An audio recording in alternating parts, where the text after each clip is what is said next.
A sua cliente come muito? A culpa pode ser desses 6 hábitos. Você sabia que muitas vezes o comer em excesso não acontece por fome, mas por hábito? Ou melhor, por uma soma de hábitos aparentemente pequenos, mas que quando se repetem dia após dia, criam o cenário ideal para o comer compulsivo, para que ele aconteça. A cliente muitas vezes jura que está tentando se controlar, que está atenta, que está escolhendo melhores alimentos, que até anotou o que comeu e que ela até anotou o que comeu durante o dia. Mas, no dia a dia, mantém comportamentos que alimentam, sem perceber, o ciclo do descontrole alimentar. E aí que entra o nosso olhar como terapeutas. Porque o comer em excesso não é só sobre o que está no prato, é sobre o que está acontecendo dentro da nossa cliente e também ao redor dela. Hoje eu quero te mostrar 6 hábitos comuns que parecem inofensivos, mas que têm um impacto direto no comportamento alimentar. E mais do que isso, eles revelam muito sobre a saúde emocional da sua cliente. Eu sou Carol Ferreira, terapeuta especializada em comportamento alimentar, saúde emocional e emagrecimento. Depois de anos de estudo e mais de 30 mil mulheres acompanhadas ao longo da minha trajetória, eu posso afirmar: emagrecer de verdade vai muito além da balança. É sobre curar a relação com o corpo, com a comida e com as emoções. E desde 2018, além dos atendimentos, eu também ajudo outros profissionais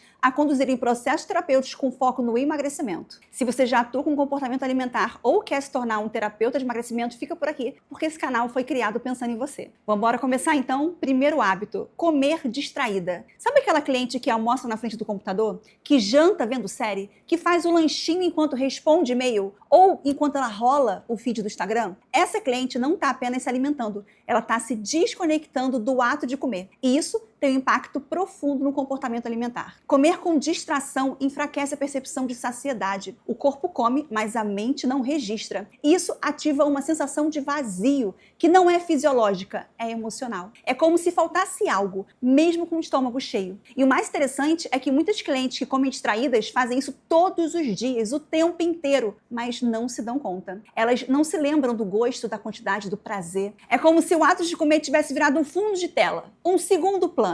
E esse apagão da experiência leva a um comportamento que se repete: comer de novo mesmo sem fome. Porque o corpo se satisfez, mas a experiência emocional de comer não aconteceu. E isso tem nome: fome de presença. Uma vontade de estar em contato, de ser nutrida com atenção. Você já atendeu alguma cliente assim? Que não lembra o que comeu ao longo do dia? Mesmo jurando que comeu normal? Ou então aquela que abre o pacote de biscoito, come, e quando percebe já está no último biscoito. Comeu tão rápido, tão fora da presença, tão desconectada com tudo, que nem percebeu que comeu o pacote inteiro. Segundo hábito: manter alimentos tentadores sempre à vista. Esse é um dos hábitos que mais confundem a cliente, porque ela realmente acredita que o problema é a falta de força de vontade. Mas, na verdade, é o ambiente que está sabotando o seu processo. É a geladeira com vários chocolates visíveis, é aquele pote de doce de leite que está do lado do pote de café, que ela vê todo dia de manhã. É seguir dezenas de perfis no Instagram com receitas hipercalóricas, sobremesas exageradas e fast food. O que acontece aqui é que o corpo e o cérebro estão sendo estimulados o tempo todo. Visualmente, esses alimentos funcionam como convite. Eles disparam um desejo automático,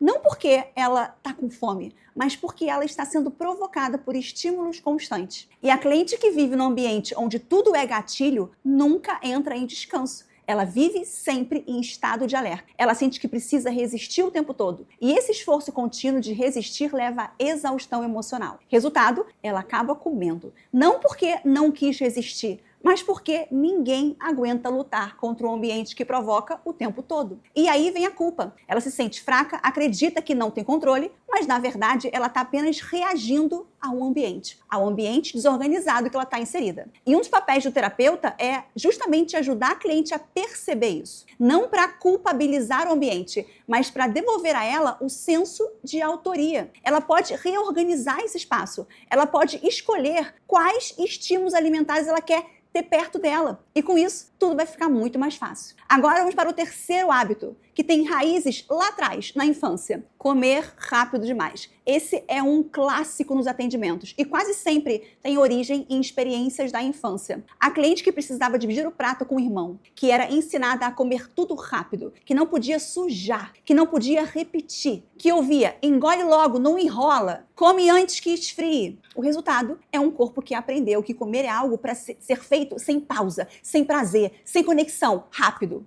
Então hoje ela come como quem está sempre atrasada. Ela engole a comida, ela não mastiga, ela não sente o sabor. Comer rápido se torna um reflexo de uma vida acelerada. E muitas vezes uma forma inconsciente de evitar contato. Contato com o corpo, com o prazer, com as emoções que surgem quando ela está sozinha, em silêncio, diante de um prato. Comer devagar exige presença. E presença para muitas clientes é totalmente desconfortável. É nesse silêncio que as emoções vêm. Você já percebeu isso nas suas sessões? A cliente diz, eu como rápido porque eu me acostumei. Mas quando você explora mais a fundo, você percebe que existe ali um desconforto com o ato de sentir. E esse é um ponto de ouro para trabalhar nos atendimentos. Vamos agora para o quarto hábito, negligenciar a hidratação. Sim, parece simples, mas é mais profundo do que parece. Quando a cliente não bebe água suficiente, o corpo sente, mas ela não identifica o que está sentindo. Um mal-estar vago, uma irritação, um cansaço, uma dor de cabeça, e a resposta automática? Comer. Porque a comida virou um recurso mais rápido para regular esse desconforto. Além disso, a falta de água também é um sinal de autonegligência. Quantas vezes a cliente está o dia inteiro resolvendo tudo para todo mundo, mas não se dá o básico, não bebe água, não faz uma pausa, não escuta o corpo. A água representa o autocuidado mais essencial. E quando ela falta, muitas vezes é um reflexo de uma desconexão muito mais profunda.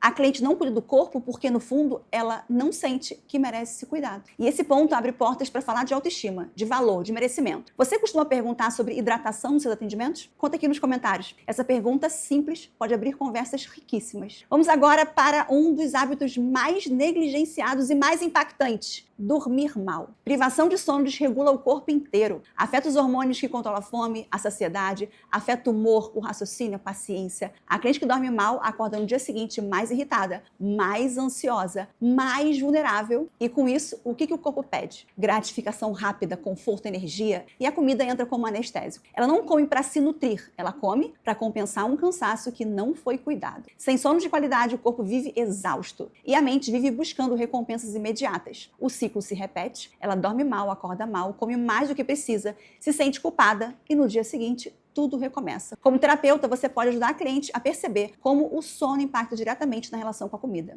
E mais, você pode convidá-la a cuidar do sono como uma forma de se proteger. Agora vamos para o último hábito, sexto hábito, consumir conteúdos alimentares nas redes sociais. Esse é um hábito moderno, mas extremamente potente. A cliente passa horas vendo vídeos de comida, receitas, pessoas comendo, blogueira mostrando a rotina alimentar perfeita. E isso gera dois impactos principais. O primeiro é o desejo artificial. Mesmo sem fome, ela sente vontade de comer, porque o cérebro responde às imagens com salivação, ativação de memória, busca de recompensa. O segundo impacto é mais sutil e mais perigoso, a comparação. Ela olha para aquela blogueira fitness com corpo magro, cabelo impecável, prato saudável e sente que nunca vai ser assim. E aí adivinha, ela come não porque ela quer, não porque tem fome, mas porque ela já se sente derrotada. E ela come por frustração, por inadequação, porque o conteúdo que ela consome alimenta o sentimento de que ela não é suficiente. E isso mina a confiança no próprio processo. Como terapeuta, é essencial trazer esse tema para as sessões. Então, convidar a cliente a revisar quem ela segue, o que ela vê, que tipo de padrão ela está alimentando com os olhos. Porque o que ela consome com os olhos, ela absorve com a alma. Esses 6 hábitos, quando somados, criam